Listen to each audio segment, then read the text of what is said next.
My name is MUSICUNIGHT, and you're watching Music Unite. This is James with Music Unite. We've got a special guest in the house, special for all you shredders out there, Michael Lee Ostrander.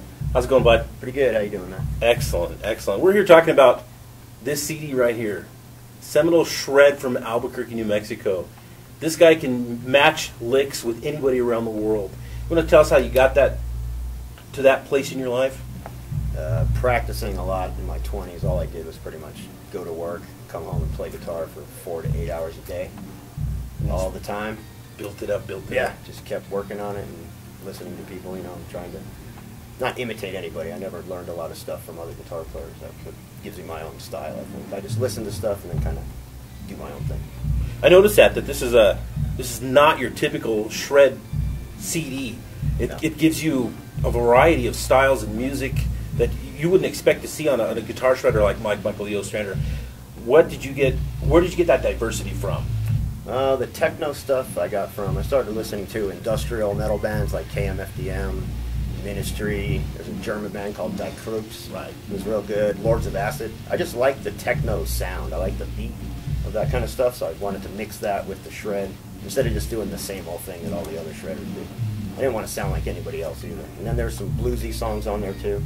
That's a style that I kind of developed past couple of years. I'm kind of going in that direction more and more, actually, to tell you the truth. The techno and the bluesy stuff.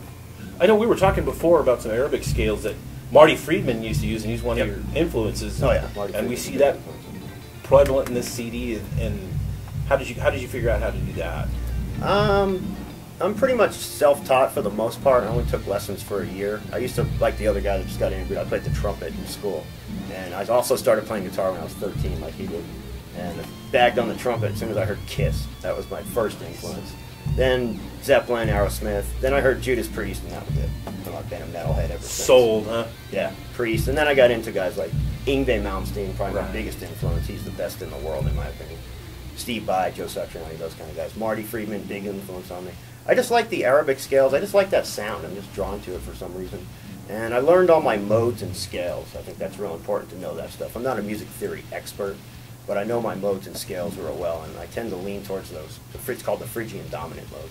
I love the sound of that stuff. That being said, I think that gave you a distinct style that you can't really put your finger on, and you sound like this guy, you sound like that guy, you sound like Michael Lee Ostrander. Yeah, that's what I want to do. I don't want to sound like anybody else. That's why I never was big into learning other guitar player stuff. Plus, to tell you the truth, I'm just not very good at it. I would never make it in a cover band because I'm not good at playing other people's stuff. But I always wanted to have my own sound and stand out from the crowd, so that's where that comes from. Marty Friedman is probably my biggest influence. Him and Yngwie, definitely. I noticed that. So this is an instrumental CD, and no voice is needed because your guitar is your vocals on here. And you got to hear this CD to understand what I'm talking about. You tell me about how you think about that. Kind of using the guitar, kind of like Joe Satriani does. He's a lot better at it than I am, of course. But using the guitar as a melodic voice instead, taking the place of the vocals. So doing like a little melody that's like where the vocals would be, and just letting the guitar do that instead. I find that listening to this, I don't miss vocals. You almost hear that the guitar is talking to you and through you, and that's an awesome thing to see anymore. Thanks. That's what I'm trying to accomplish. So it sounds like I did pretty good. You did great. I know when we were talking earlier, and I could throw this CD on in my truck, crank it up, and I'm like transported to other places. Yeah. The next thing I know, a long drive is gone, and I'm right there where I need to be. And it's just an awesome feeling to hear this CD. Oh, thanks. I know in the past you were in a couple other bands, Systemic being one of them. How did you transition from out of a standard band to being just a solo performer? I actually started doing the solo stuff back in the 90s. I was in a band called Enforcer here in town for a long time, and then that band broke up, and I decided, you know what, I'm tired of bands and dealing with people and all the headaches of other musicians. So I was like, why don't I just do it myself? So I put out an album called Tomb of the Unknown Shredder, probably in 1995 or 96. And I started playing solo shows by myself. And then after a while, it didn't really go anywhere, nothing really was happening, so I was like, oh, let's form a band. I had these guys approach me. I put an ad in the Alibi and formed Systemic, and that was it. We lasted for about 4 years till some guy in LA ripped us off, and the band kind of just went down the tubes after that. But we had a good run, played a lot of good shows, it was a lot of fun. After that, I was like, that's it, I'm done with bands, I'm just going to do solo stuff. It's easier. put on all the backing tracks on the MP3 player and just go up there myself and do it. Don't have to count on anybody else. Don't have to worry about people being late for practice. Drummers playing out of time, anything like that. Right. It's all programmed, so it's perfect always. Yeah, it's always sounds like a CD live. Exactly. You get the same quality, plus you get the you get the live feeling of that. I know I saw on YouTube a badass video. You want to tell me about that? Which one was that? You got the Law of Return video? Yeah. Yeah, my label Mysteria Records made that for me, and I thanked them a lot for that. It was a lot of fun to do that video. I get a lot of compliments on it. People like it a lot. It's a really cool video. It turned out really good. It looks like something that should be on MTV. Right, it does. I seen so that song, it actually does take you to a different place, and in the video, you're in the studio and then you're out in the countryside. And yeah, it's really an awesome experience to see that video, and it matches the music.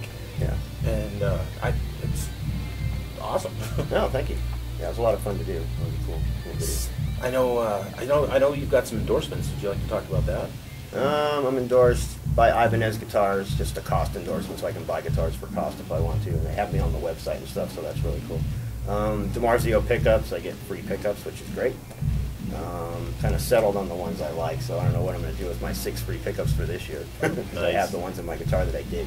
And Daba Picks is a really good endorsement. They're here in Albuquerque, and their picks are the best. I wouldn't use anything else. I used to use Dunlop Jazz 3s, but as soon as I tried the Daba Jazz Grip, it was all over.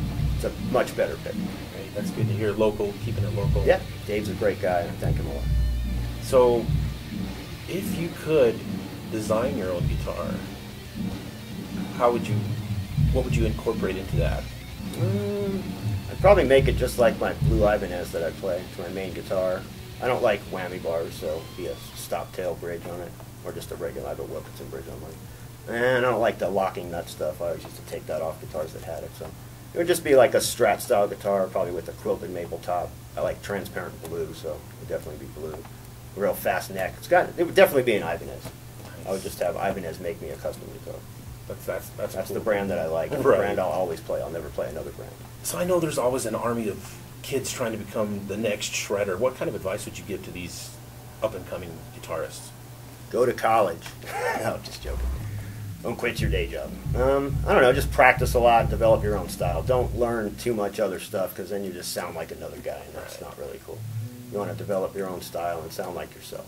That's what I've always been into. And just practice as much as you can. That's what practice makes perfectness. It's a very true statement. And that does show through on your playing. No, thank you. So we're here, Michael Lee Ostrander. I shred, therefore I am. So we've been here with Shred Master Michael Lee Ostrander. All you shred heads, check it out. Check out his video on YouTube. Check him out on MysteriaRecords.com. Check out his CD. You can also go check him out. He's a staple at Grandma's Music. Check him out down there. Watch out, because he's going to have some clinics coming. Go learn. I'm out. Cut.